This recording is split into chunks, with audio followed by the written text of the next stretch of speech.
Hello, good morning, praise the Lord. இன்றைக்கும் இந்த புதிய நாளில் உங்களை பார்க்க ரொம்ப சந்தோஷம். தேவன் உங்களோடு கூட இருந்து உங்களை வழிநடத்துகிறவர், உங்களை பாதுகாக்கிறவர், உங்களுக்கு தேவையான எல்லாவற்றையும் அவர் போஷிக்கிறவராக தருகிறவராக இருக்கிறார். இந்த நாளிலும் உங்களுடைய ஜெபம் எதுவாக இருந்தாலும், தேவை எதுவாக இருந்தாலும், நீங்கள் அந்த தேவையோடு அந்த ஜெபத்தோடு தேவ பிரசன்னத்தில் வந்து நிற்கும் பொழுது உங்களுக்கான எல்லாவற்றையும் அவருடைய பிரசன்னத்திலிருந்து அவர் சந்திப்பார். தேவ கிருபை நம்முடைய வாழ்க்கையில அளவில்லாமல் இருக்கிறது. இன்றைக்கும் அந்த கிருபையினால் நம்மளை நடத்தி செல்வார். ஆதியாகமம் 8ஆம் அதிகாரம் 20-21 வசனங்கள் எப்படி படிக்கிறோம்? அப்பொழுது நோவா கர்த்தருக்கு ஒரு பலிபீடம் கட்டி சுத்தமான சகல மிருகங்களிலும் சுத்தமான சகல பறவைகளிலும் சிலவற்றை தெரிந்து கொண்டு அவைகளை பலிபீடத்தின் மேல் தகன பலியாக பலியிட்டான். சுகந்த வாசனையை கர்த்தர் முகந்தார். அப்பொழுது கர்த்தர், இனி நான் மனுஷன் நிமித்தம் பூமியை சமிப்பதில்லை. மனுஷனுடைய இருதயத்தின் நினைவுகள் அவன் சிறுவயது தொடங்கி பொல்லாததாக இருக்கிறது. நான் இப்பொழுது செய்தது போல இனி சகல ஜீவன்களையும் சங்கரிப்பதில்லை.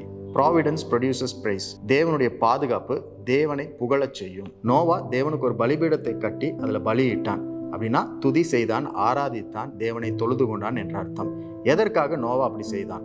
முழு உலகமும் பாவத்தினால் நிறைந்திருக்கும் பொழுது முழு உலகத்தையும் வெள்ளத்தினால் அவர் சுத்தம் செய்தார். ஆனால் நோவாவையும் அவனுடைய குடும்பத்தையும் அவர் பாதுகாத்தார், பேழைக்குள்ளே வைத்து பாதுகாத்தார். அதன் நிமித்தமாக தேவனுக்கு ஒரு பலிபீடத்தை கட்டி அங்கே தேவனை புகழுகிறான் நோவா. பாதுகாப்பு அப்படின்னு சொல்லும்பொழுது அதில் 2 காரியம் அடங்கியிருக்கு.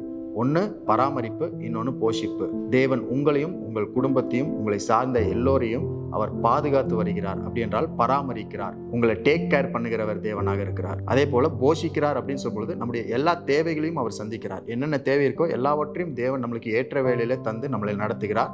அதற்கு பேர் போஷிப்பு. இந்த 2 காரியங்களையும் சேர்ந்தது தான் பாதுகாப்பு என்று சொல்கிறோம். இங்கிலீஷில் ப்ராவிடன்ஸ் அப்படின்னு சொல்லுவாங்க.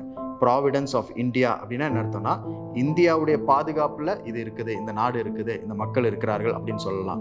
ப்ராவிடன்ஸ் ஆஃப் அமெரிக்கா அப்படின்னு சொன்னா அமெரிக்கா தேசத்தினுடைய பாதுகாப்புல இந்த நாடு இருக்கு, இந்த மக்கள் இருக்கிறார்கள் அப்படின்னு சொல்லலாம். அதே போல ப்ராவிடன்ஸ் ஆஃப் காட் அப்படின்னு சொல்லும்பொழுது தேவனுடைய பாதுகாப்புல நீங்களும் நானும் இருந்து கொண்டிருக்கிறோம் என்று அர்த்தம். அந்த பாதுகாப்புக்குள்ள நம்மளுக்கு தேவையான பராமரிப்பும் இருக்கிறது, போஷிப்பும் இருக்கிறது. நோவாவின் நாட்கள்ல மழை பெய்து வெள்ளம் வந்த பொழுது அந்த வெள்ளம் வற்றி போகிற வரைக்கும் நோவாவையும் அவன் குடும்பத்தையும் அவங்க சகல மிருக ஜீவன்களையும் தேவன் பராமரித்தார். அவங்களுக்கு தேவையான எல்லாவற்றையும் அவர் சந்தித்தார். அதே போல போஷித்தார். அந்த குடும்பத்தையும் அந்த மிருக ஜீவன்களையும் தேவன் போஷித்தார், எல்லா தேவைகளையும் சந்தித்தார்.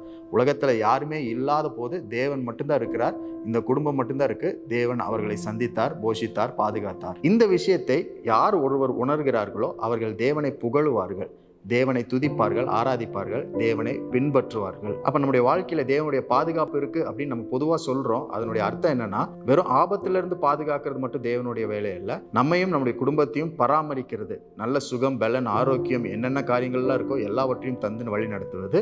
அது மட்டும் இல்லாமல் தேவைகள் எல்லாவற்றையும் சந்திப்பது தான் அவருடைய பாதுகாப்பு.